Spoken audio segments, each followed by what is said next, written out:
many more things, because whatever, though sir's presentations are all center, we welcome you, sir, by giving you a bouquet.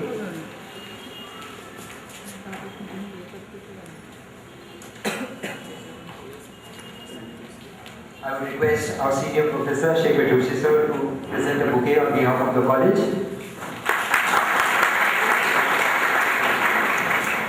I am very happy to have with us Dr. Shekhar Joshi, Head of the Department of Marketing, Professor Nagmile, in charge of the examinations and Head of the Department of Business Practices.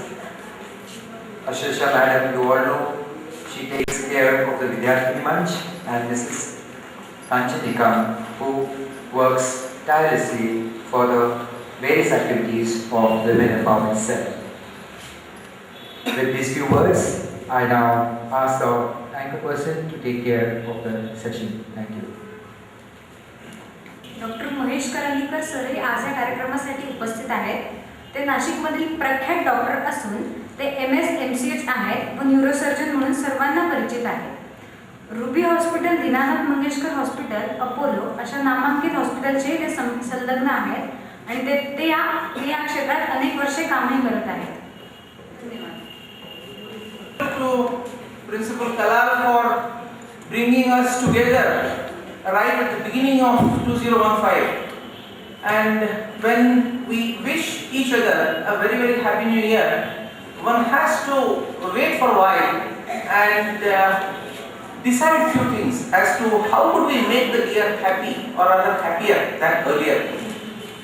See, the progressive statistics which we find published recently at the end of 2014 shows that the number of accidents and fatalities in 2013 and number of accidents and fatality in 2014 show a massive difference. If you see, the figures are unfortunately increasing. The number of fatal accidents were 108 and now they are 144. The number of deaths were 115, now they are 148. So if the statistics go on increasing, then what are we up to? And how are you going to make this new year happy? Isn't it? So I am really happy that this Vidyarthini Manch has taken initiative. You have organized such a nice exhibition, and we are interacting right on the very first day of this new year. Now, let me ask you, how many of you would like me to talk in Marathi, Hindi, English? Because introduction was made in Marathi, Professor Kalal started in English, and I want this to be interactive. मी येऊन काहीतरी भाषण देऊन गेलो याच्यापेक्षा तुम्हाला समजलं आणि interaction झाली हे जास्त महत्त्वाचं आहे. मराठीत बोललेलं किती जणांना आवडेल, समजतात सगळ्याच भाषा सगळ्यांनाच. English majority for Marathi. ठीक आहे.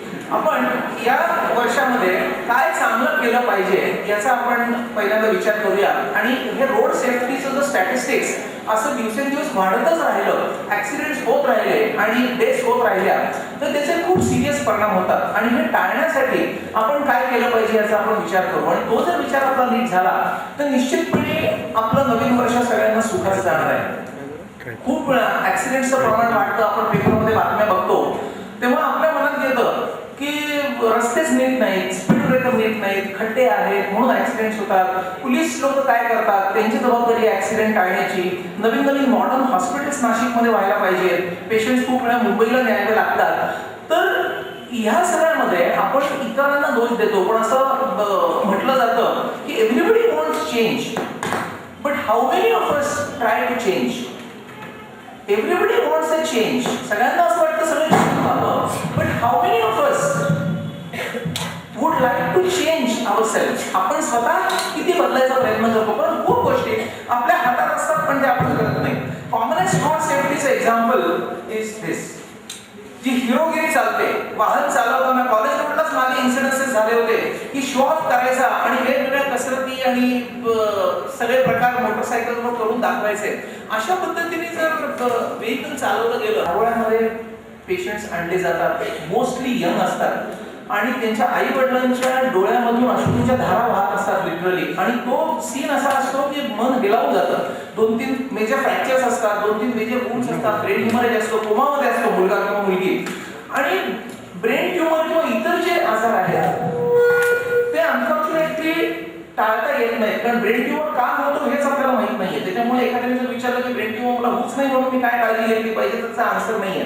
पण रोड ऍक्सिडेंट्स आणि व्हेहिक्युलर इंजुरीजमुळे होणारे ब्रेन हेमरेजेस आणि पॅरालिसिस हे 100% टाळता येण्यासारखी गोष्ट आहे. तर जे टाळता येण्यासारखं आहे ते तर आपण टाळूया, आणि ते टाळण्यासाठी आपण मनापासून जेव्हा निश्चय करू तेव्हाच आपण ते टाळू शकतो. आणि तो निश्चय आपण कधी करू शकू, आपल्याला जर मनापासून पटलं की ते कन्व्हिन्स की हे आपण केलंच पाहिजे. तर आजच्या या लेक्चरचा उद्देश हा प्युअरली तो आहे, we have to imbibe on your mind की रोड सेफ्टीसाठी तुमची कॉन्ट्रीब्युशन किती असली पाहिजे, किती सध्या आहे, आणि ती वाढवण्यासाठी आपण सगळ्यांनी काय केलं गेलं पाहिजे.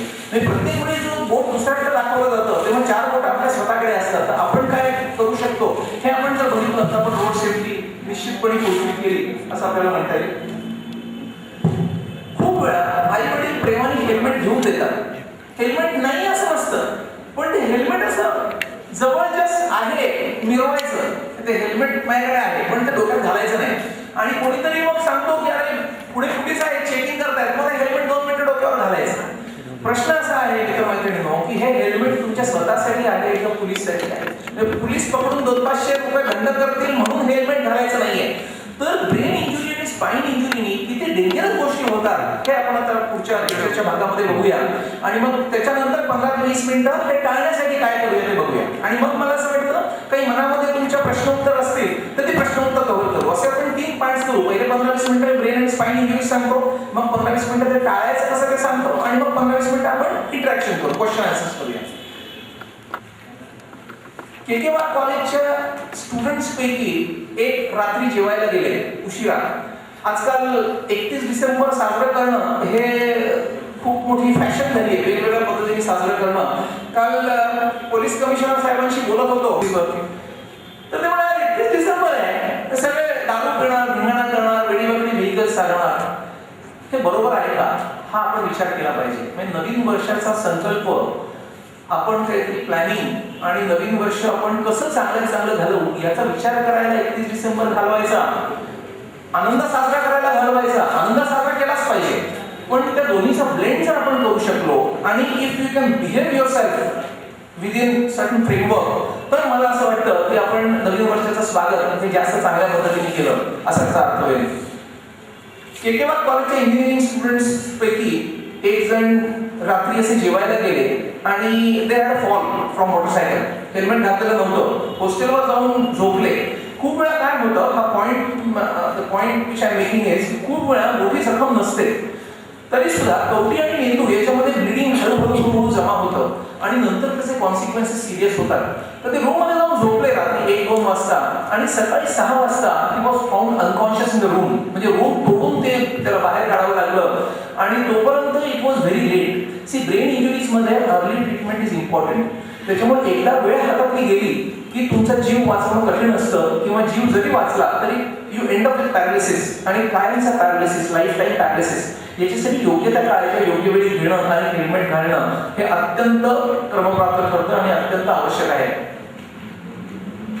इथे दाखवलंय कसं पुढे मारतात कुठून तरी मधूनच शॉर्टकट म्हणून वाहन द्यायचा प्रयत्न करतात आणि मग पडतात. हे गैर आहे. प्रत्येक जण व्हेइकलचं लायसन्स घेतं त्यावेळी ट्रॅफिक रूल्स शिकवले जातात, पण ते रूल्स हे पाळण्यासाठी असतात, ते आपल्या मनावर बिंबलं पाहिजे. लहान वयामध्ये आई वडील गाडी देतात मुलाला, इथे दाखवलंय तसं, हे सुद्धा गैर आहे. कारण ती गाडी चालवण्याचं शहाणपणा आणि सुज्ञपणा त्याच्यामध्ये नसतो, आणि हे जर सगळं करून ऍक्सिडेंट झाले, हा मुलगा एखाद्यावर जाऊन धडकला त्या माणसाची काही चूक नसताना, तर त्या मुलाची चूक आहे, त्याला गाडी देणाऱ्या आई वडिलांची तेवढी चूक आहे. आणि आपण सगळ्यांनी हे आपल्या मनावर इम्बाईब केलं पाहिजे आणि आपल्या शेजारच्या बाजूला मित्रमैत्रिणींना सांगितलं पाहिजे, म्हणजे समाज बदलायचा एक छोटासा प्रयत्न होईल. हे असं मित्रत्वाचं प्रदर्शन. खूप वेळा एकमेकांच्या वाटीवर हात मारतात, गळ्यात गळे घालून त्यांना वाहन चालवायचं असतं, आणि मग समोर कोणी आला तर सगळे पडतात. हे प्रॅक्टिकल एक्झाम्पल्स आहेत की आपण रोज बघतो, आणि जर फोटो आपल्या मनात जर कोरले गेले तर निश्चितपणे आपण ते करणार नाही आणि इतरांनाही करू देणार नाही. रिक्षेत बसतात, सीटच्या रिक्षेत, आणि पटकन रॉंग साईडने बाहेर येतात. रिक्षेतून डाव्या बाजूनेच बाहेर आलं पाहिजे. अपोजिट साईडने जर बाहेर आलं आणि मागच्या बाजूने जर माईक झालाय सुरू.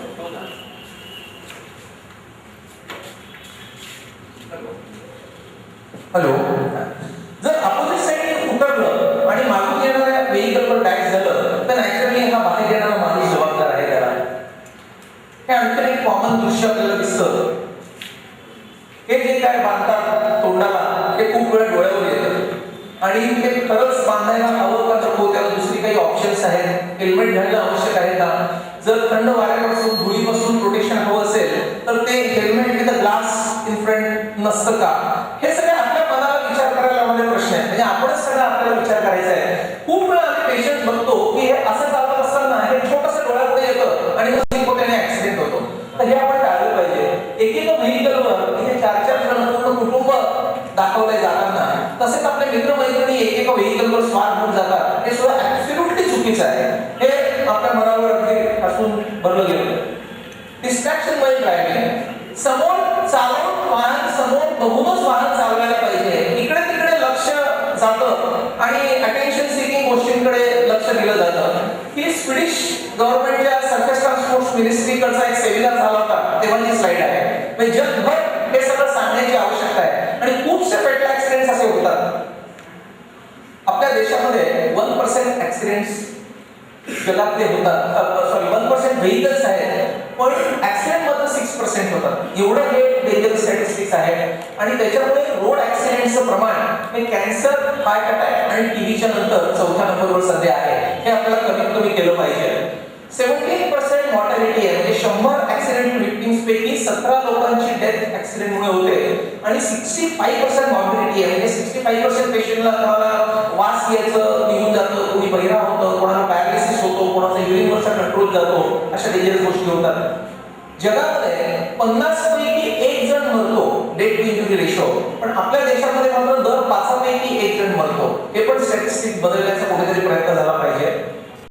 त्याच्यामुळे 1 लाखापेक्षा जास्त डेथ्स होतात आणि 3 लाखापेक्षा जास्त डिसॅबिलिटीज होतात. एवढं एक स्ट्रॉंग पर्सेंटेज आहे. आणि more than half die before the reach of hospital, म्हणजे ऑन द स्पॉटच डेथ होते, त्यांना ॲडिक्वेट एड मिळू शकत नाही. ही एड मिळाली की जिवंत हॉस्पिटलपर्यंत आले तर त्याचा जीव निश्चितपणे वाचू शकतो. आणि ते कसं आपण करू शकू हे आपण पुढे सीपीआर ट्रेनिंगच्या बाबतीमध्ये बोलून जेव्हा बघूया. Unfortunately it is the young who डाय.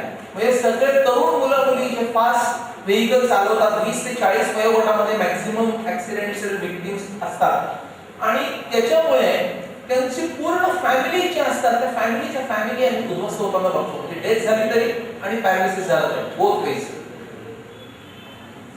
आता ऍक्सिडेंट झाल्यानंतर एक्झॅक्टली काय काय होतं ते आपण बघूया. डॅश झाला आयदर 2 व्हीलरचा किंवा 4 व्हीलरचा, की हेडला इंजुरी होऊ शकते किंवा स्पाइनला इंजुरी होऊ शकते. हेडला जर इंजुरी झाली तर इम्पॅक्ट जेवढा कमी तेवढी इंजुरी मायनर.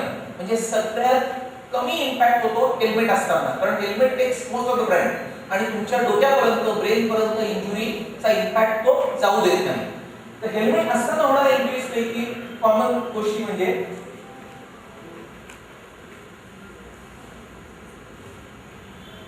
वरच्यावर जर लागलं, टेंगू आलं आपण ज्याला म्हणतो, तर कवटीच्या बाहेर ती इंजुरी असते आणि त्याला आम्ही औषध गोळ्या देतो 15 दिवसाच्या आणि तो जो रक्तस्राव असतो कवटीच्या बाहेर झाला तो शोषला जातो आणि काही पुढे करावं लागत नाही. त्याच्यापेक्षा जास्त जर इंजुरी असेल, कवटीला मेजर इंजुरी झाली तर कवटी फ्रॅक्चर होते. कवटी फ्रॅक्चर झाल्यानंतर कशी दिसते मी पुढच्या स्लाइडमध्ये दाखवतो. आणि त्याच्याही पेक्षा जर जास्त इम्पॅक्ट झाला तर ब्रेनला वेगवेगळ्या प्रकारच्या इंजुरीज होतात. फर्स्ट स्लाइड मध्ये स्कल फ्रॅक्चर आपण बघूया. कवटी जेव्हा फ्रॅक्चर होते, हा सीटी स्कॅन आहे. सीटी स्कॅन समजायला लागली सोपा असतो. हा सेक्शनल स्कॅन असतो. म्हणजे हॉरिझॉन्टल सेक्शन जर आपल्या डोळा आणि कान याला जोडणाऱ्या रेषेवर काढला तर कसं दिसतं, आडवा छेद हे याच्यामध्ये दिसतंय. ही स्कलची पांढरी बाउंड्री आहे आणि हा आतमध्ये मेंदू आहे आणि हे फ्रॅक्चर आहे. हे फ्रॅक्चर स्कलला काही प्लास्टरमध्ये घालायचं नसतं, त्याच्यामुळे औषध गोळ्या देऊनच हे फ्रॅक्चर बरं होतं. पण ह्याच्यापेक्षा जर जास्त इम्पॅक्ट मोठा असेल तर कवटी आणि मेंदू याच्यामध्ये रक्तस्राव होतो. ही कवटी आहे, हा मेंदू आहे आणि हे जे प्लॉट्स आहेत ते पांढरे प्लॉट्स दिसतात. आर डिनोट्स राईट साइडला आहे. इंजुरी झाल्यानंतर काय होतं, बारीक ब्लिडिंग जमा व्हायला लागतं आणि ते ब्लिडिंग जमा झालं की skull is a close cavity, आतमध्ये स्पेस नसते.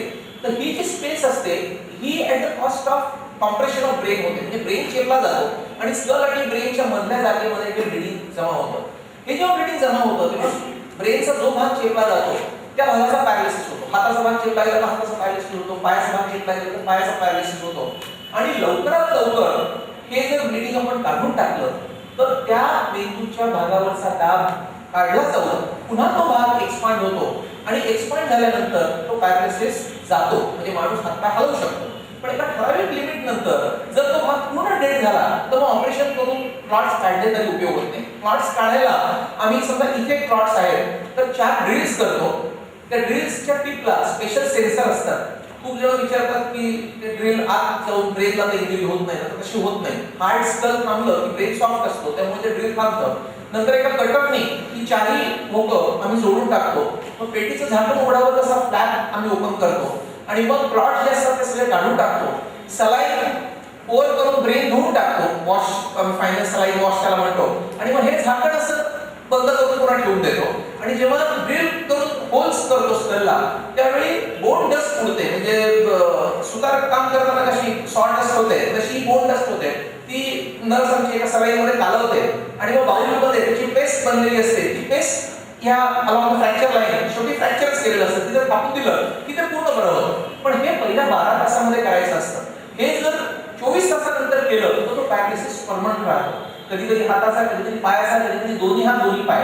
आणि तरुण मुलाला किंवा मुलीला व्हीलचेअर लाईफ पुढे जगावं लागतं. याच्यापेक्षा आणखी जर सिरियस इंजुरी असेल तर मेंदूला रक्तपुरवठा करणारी एखादी नसच तुटते आणि मोठा क्लॉट होतो. हा क्लॉट आजूबाजूच्या मेंदूवर लगेच दाब द्यायला लागतो आणि मग शुद्ध राहते. म्हणजे बेशुद्ध जर असेल पेशंट तर या प्रकारची ऑपरेशन पहिल्या 6 तासातच करावी लागतात.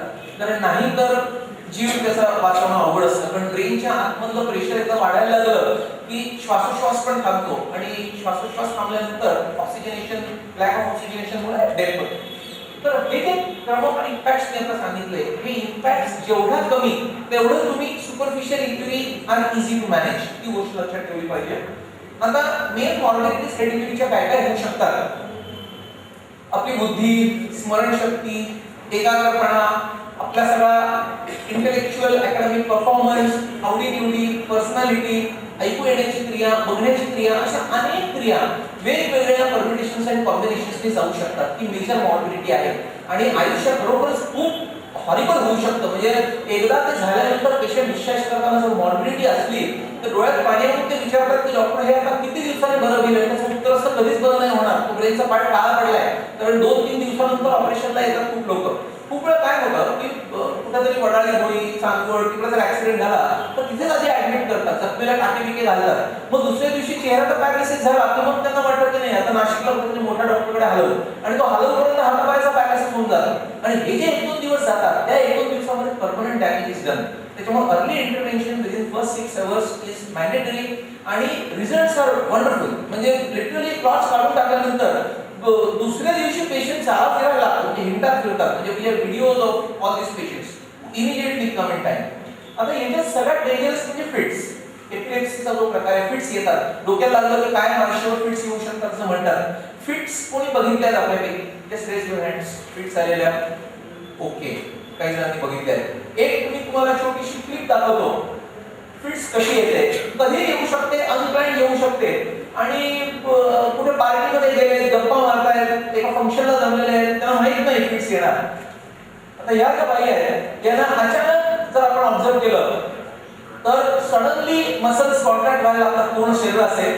डोळे वर जातात, पांढरे होतात आणि टोनिक जर्क्स यायला लागतात पूर्ण शरीराला. हे jerks variable period of time पर्यंत येतात, काही सेकंड्स ते काही मिनिटं. आणि हे जर्क्स येऊन गेल्यानंतर आपल्या जे सलायव्हरी ग्लँड्स असतात त्याच्यामधून copious amount of saliva is poured आणि फेस येतो तोंडाला आपण म्हणतो तसा. या फिट्स मुळात काय येतात की ब्रेनला ज्या भागाला इंजुरी झाली आहे त्या भागातून extra abnormal unwanted currents discharge व्हायला लागतात आणि आपला ब्रेनचा जो कंट्रोल असतो शरीरावर तो इलेक्ट्रोमॅग्नेटिक वेव्हच्या स्वरूपामध्ये असतो. मला हात उचलायचा आहे तर हाताच्या सेंटरमधून करंट्स निघतात. ते स्पायनल कॉर्ड मधून, नर्व्स मधून, मसल्सना आले की मसल्स कॉन्ट्रॅक्ट होतात, हात वर उचलला जातो. सेन्सेशन्स कोणी पिनप्रिक केली, टाचणी टोचली तर करंट इथे तयार होतात. ते उलट्या दिशेने प्रवास करून हाताच्या भागाला गेले की हाताला टोचल्याचं कळतं, पायाच्या भागाला गेले की पायाला टोचल्याचं कळतं. हेच जर करंट्स मेंदूला जिथे मार लागतो तिथे extra abnormal unwanted current generate होतात आणि मग ते हातापायामध्ये आले की हातापायाचे स्नायू आकुंचन प्रसरण पावायला लागतात आणि सिरीज ऑफ कॉन्ट्रॅक्शन्स आणि relaxations produce this kind of fit. आता अशी फिट आपल्या समोर जर कोणाला आली तर काय केलं पाहिजे? Turn the patient to side. साइडला कुशीवर वळवायचं जेणेकरून लाळ सगळी बाहेर गळून जाईल. फुफ्फुसामध्ये गेली तर श्वासोच्छवासाला अडथळा निर्माण होतो. कपडे सैल करायचे. चष्मा असेल तर तो काढून ठेवला पाहिजे. एल्डरली पर्सन असेल, डेंजरस असतील तर त्या काढून ठेवल्या पाहिजेत कारण ते एका दाट श्वासमार्गामध्ये जाऊ शकतो. कपड्यात लघवी झाली असेल तर कपडे चेंज केले पाहिजेत. तोंडातून आणखीन सलाईवा गळत असेल तर एखाद्या मऊ कपड्याने ती टिपली पाहिजे. आपल्याला एवढंच करता येणार आहे आणि मग आपण medical help we should see. कुठेतरी तोंडात चमचा घालायला नको, कांदा घुमवायला नको, गर्दी करायला नको. पण गर्दी जर केली तर ते कार्बन डायऑक्साईड जमतो आणि carbon dioxide is a stimulant. त्याने आणखीन फिट्स येतात. कांद्याचे तसंच आहे, कांदा घुमवला तर त्या स्ट्रॉंग वासाने आणखीन फिट्स येतात. तो अजिबात घुमवायला नको. चप्पल, कांदा इज व्हेरी हार्मफुल. तोंडात चमचा घालतात. चमचा का घालतात? दातखीळ उघडायला. पण दातखीळ जबड्याचे स्नायू टाईटली कॉन्ट्रॅक्ट होत आहेत म्हणून आहे. ते स्नायू का कॉन्ट्रॅक्ट होत आहेत? ब्रेन मधून एक्स्ट्रा ॲबनॉर्मल करंट्स तयार होत आहेत म्हणून. तुम्ही जबडा किती ओढून धरला आणि ब्रेन मधून करंट्स येत राहिले तर ते फोर्सिबली कॉन्ट्रॅक्ट होणार आहे. पुढे चमच्यावर कॉन्ट्रॅक्ट झाले की दात पडू शकतात, आतमध्ये चमच्याने इकडे होऊ शकते. त्याच्यामुळे ह्या सगळ्या गोष्टी आपण टाळल्या पाहिजेत आणि आपल्या आजूबाजूच्या लोकांना शिकवल्या पाहिजेत. फिट्स एपिलेप्सीला खूप चांगली ट्रीटमेंट आहे. एक सिंगल गोळी घेऊन फिट्स कायमची बरी होऊ शकते. फिट्स बद्दल बऱ्याच गैरसमज